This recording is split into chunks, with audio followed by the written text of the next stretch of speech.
Chapter 12, Here Again. Melissa, can you not rub in it? Klein muttered inwardly. He felt a throbbing pain in his head. The amount of content Klein had forgotten wasn't considered a lot, but neither was it negligible.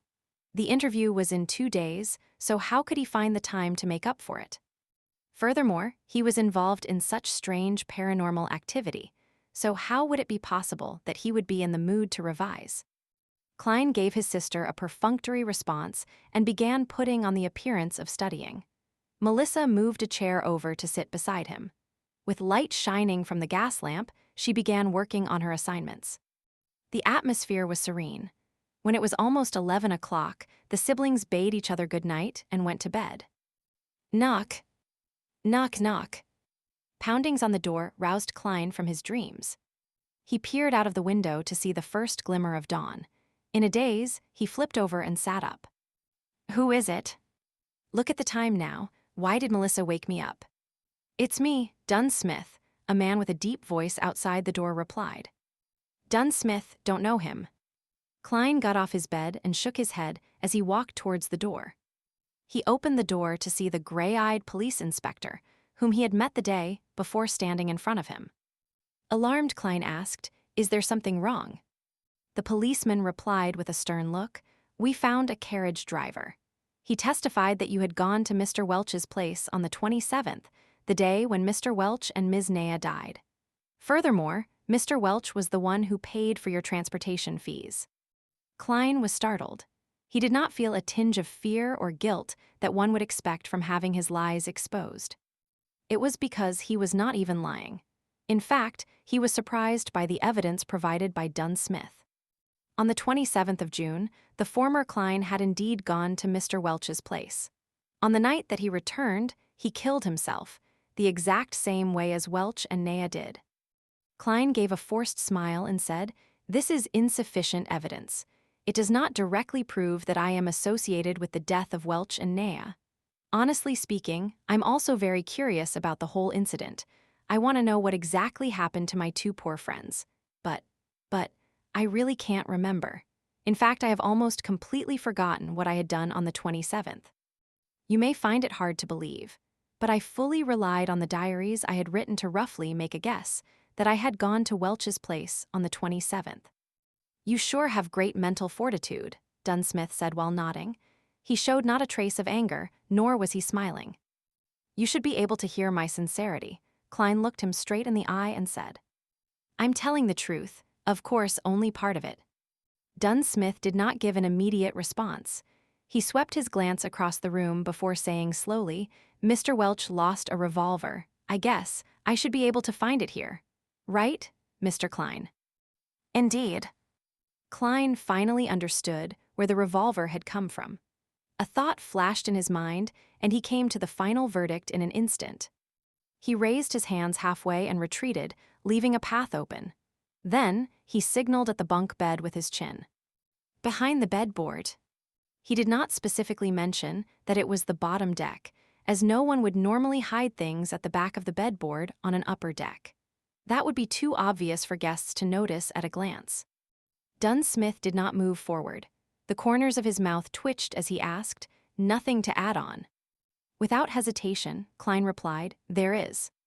Yesterday, when I woke up in the middle of the night, I realized I was laying on my desk with a revolver beside me. There was a bullet at the corner of the room. It was as if I had committed suicide. But due to a lack of experience of never having used a gun, or maybe I was too scared at the final moment. Anyway, the bullet did not achieve the desired result. My head is still in its place. I am still alive now. And since then, I have lost some memories, including what I saw and did at Welch's place on the 27th. I'm not lying. I really can't remember. For the sake of being eliminated as a suspect. For the sake of getting rid of all these strange events surrounding him, Klein explained almost everything that had happened, except the transmigration and gathering.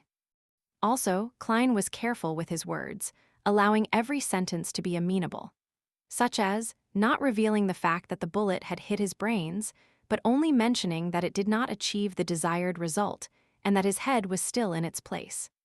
To others, these 2 statements might seem to convey the exact same ideas, but in reality, they were like chalk and cheese. Dunn Smith listened quietly, then said, "This corresponds with what I had surmised. It also corresponds with the hidden logic of similar incidents in the past. Of course, I have no idea how you managed to survive." "I'm glad you believe in me. I don't know how I survived either." Klein heaved a small sigh of relief. But Dunn threw out a conjunction. "There is no use in me believing you. You are currently the prime suspect.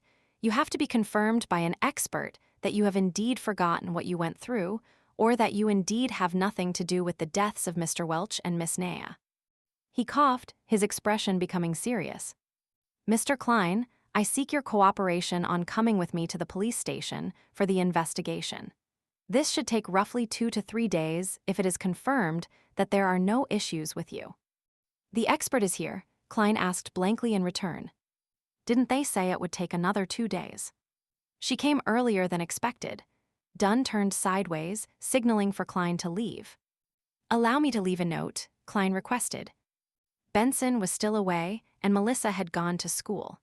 He could only leave a note to inform them that he was involved in an incident associated with Welch so that they would not worry about him. Dunn nodded, barely minding. "All right." Klein returned to the desk. As he searched for paper, he began thinking about what was about to occur. Honestly speaking, he did not wish to meet the expert. After all, he had a bigger secret.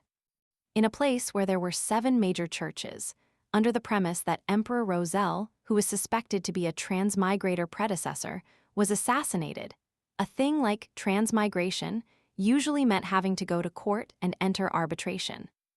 But without weapons, combat skills, or superpowers, he was no match for a professional policeman. What's more, a few of Dunn's subordinates were standing in the dark outside. "Once they draw their guns and shoot at me, I'd be finished. I'll take one step at a time." Klein left the note, grabbed his keys, and followed Dunn out the room. Along the dark aisle, 4 policemen in black and white checkered uniforms split into pairs and guarded them on both sides. They were very alert. Tap, tap, tap. Klein followed alongside Dunn as they went down the wooden stairs, which occasionally creaked in protest. Outside the apartment, there was a 4-wheeled carriage. On the side of the carriage, there was the 2 crossed swords and a crown police emblem. Their surroundings were crowded and bustling with noise as usual. "Go on up," Dunn signaled for Klein to go first. Klein was just about to step forward when an oyster seller suddenly grabbed a customer and claimed that he was a thief. Both parties wrestled and triggered a response from the horses, causing great chaos. An opportunity. There wasn't much time for Klein to think any further. He bent forward and dashed towards the crowd. Either shoving or dodging, he escaped frantically towards the other end of the street. Right now, for the sake of not meeting the expert, he could only proceed by going to the pier outside the city, taking a boat down the Tussock River and escaping to the capital, Backland. The population was higher there, making it easier to hide. Of course, he could also get on a steam train, go eastward to the nearest Enmat harbor, and take the sea route to Pritz, then towards Backland. Not long after, Klein arrived at a street and made a turn onto Iron Cross Street. There were several carriages that could be hired. To the pier outside the city, Klein reached out his hand and hopped onto one of the carriages. He had thought through things clearly. Firstly, he had to mislead the police that were coming for him. Once the carriage was a suitable distance away from them, he would jump right off. "Alrighty," the carriage driver tugged at the reins. Clap, clap, clap. The carriage left Iron Cross Street. Just as Klein was about to jump off the carriage, he noticed that it had turned into another road. It wasn't leading out of the city. "Where are you going?" Klein blurted in his momentary daze. "To Welch's place," the carriage driver answered monotonously. "What?" Klein was at a loss for words. The carriage driver turned around, exposing his cold gray eyes.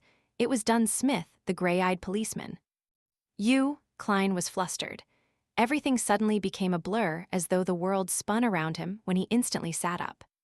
Sat up, Klein looked around, confused. He noticed the crimson moon outside the window and the room being covered in a crimson veil. He reached out with his hand to feel his forehead. It was all moist and cold sweat.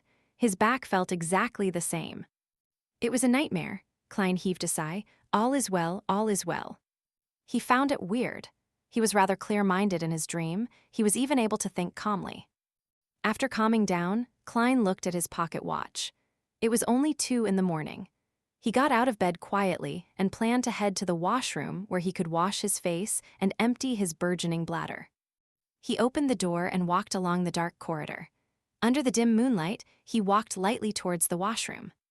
Suddenly, he noticed a silhouette outside the window at the end of the corridor. That silhouette was wearing a black trench coat that was shorter than a coat, but longer than a jacket. That silhouette was partly camouflaged in the darkness, bathing in the crimson moonlight. That silhouette turned around slowly, his eyes deep, gray, and cold. "Dunn Smith,"